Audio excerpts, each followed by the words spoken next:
दिल्ली विधानसभा चुनाव में भाजपा की प्रचंड जीत हुई। चुनाव में भगवा पार्टी की ऐसी लहर चली कि एनडीए के सहयोगी दलों को भी हार का मुंह देखना पड़ा। अकेले 68 सीटों पर लड़ी भाजपा ने 48 सीटों पर जीत दर्ज की, जबकि एक सीट पर लड़ी एनडीए के सहयोगी पार्टी जेडीयू और लोजपा को जीत नसीब नहीं हुई। इन दोनों सीटों पर आम आदमी पार्टी के प्रत्याशी जीते।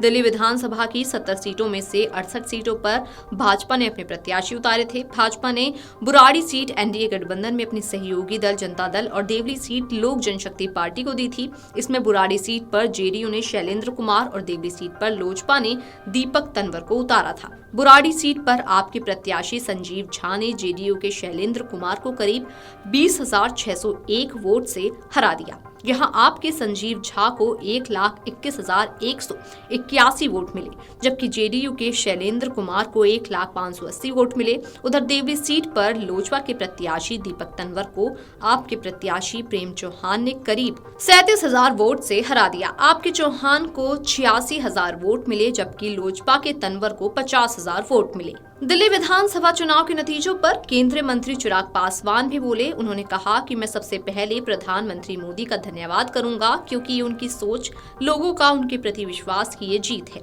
ये वो मोदी की गारंटी है जिस पर दिल्ली की जनता ने एक लंबे समय के बाद फिर से विश्वास करने का काम किया है।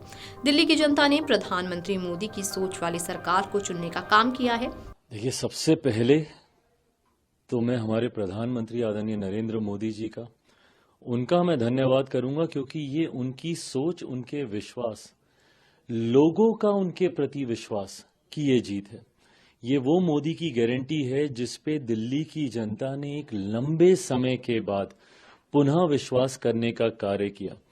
और इसका कारण भी है जिस तरीके से प्रधानमंत्री जी के नेतृत्व में पिछले 10 सालों में देश ने नई ऊंचाइयां हासिल की। गठबंधन का सहयोगी होने के नाते मैं भी कई जगहों पर प्रचार के लिए हम लोग गए, और उस वक्त भी मैंने इन्हीं बातों को कहा था कि जहां एक तरफ देश नई ऊंचाइयां हासिल कर रहा है, तो वहीं दिल्ली की हालत बद से बदतर होती जा रही है। ऐसे में मुझे लगता है लोगों के लिए वो चयन करना कठिन नहीं था। एक तरफ विकास का मॉडल था, दूसरी तरफ विनाश का मॉडल था। एक तरफ बढ़ता देश था, दूसरी तरफ दिल्ली जो कि बद से बदहाल होती जा रही थी। लोगों के बीच ये चुनाव करना आसान था और दिल्ली की जनता ने ये चुनाव किया। एक बड़ी आबादी दिल्ली में बिहार, यूपी से आने वाले लोगों की है। हम लोगों ने अपने अपने राज्यों में देखा है कि किस तरीके से डबल इंजन की सरकार का लाभ मिलता है। उत्तर प्रदेश में डबल इंजन की सरकार हो या हमारे बिहार में डबल इंजन की सरकार हो, दिल्ली की जनता ने भी इस बात को महसूस किया। और खास तौर पर पूर्वांचल के लोग जो दिल्ली में रह रहे हैं, उनको इस बात का एहसास हुआ कि एक ऐसी सरकार जो सिर्फ बहाने बनाती है, और दूसरी तरफ एक डबल इंजन की सरकार जो तुरंत हम लोगों को लाभ देगी, हम लोगों की उम्मीदों पर खरा उतरेगी।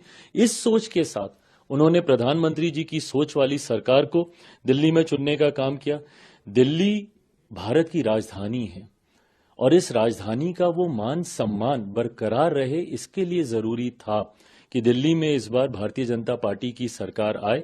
मैं दिल्ली की जनता का खास तौर पर धन्यवाद दूंगा कि उन्होंने एक सही सोच वाली सरकार को चुनने का काम किया, और आने वाले समय में ये विश्वास मैं दिलाता हूं कि दिल्ली एक आदर्श राजधानी के तौर पर, एक मॉडल के तौर पर उभर कर आएगी। इस सोच के साथ अब हमारी सरकार यहाँ पर कार्य करेगी। बता दें कि दिल्ली विधानसभा चुनाव में भाजपा ने 70 में से 48 सीटें जीती हैं। भाजपा 27 साल बाद सत्ता में वापस लौट रही है। चुनावी नतीजों के मुताबिक आम आदमी पार्टी केवल 22 सीटों पर जीत हासिल कर सकी। इससे आम आदमी पार्टी का 12 साल के शासन का अंत हो गया। भाजपा ने आपके सभी वरिष्ठ नेताओं को हरा दिया है।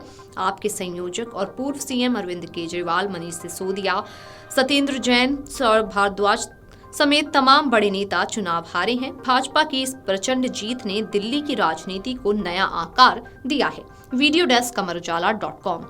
अमर उजाला जीवांजलि के सारथी की मदद लें और महाकुंभ में स्नान जरूर करें।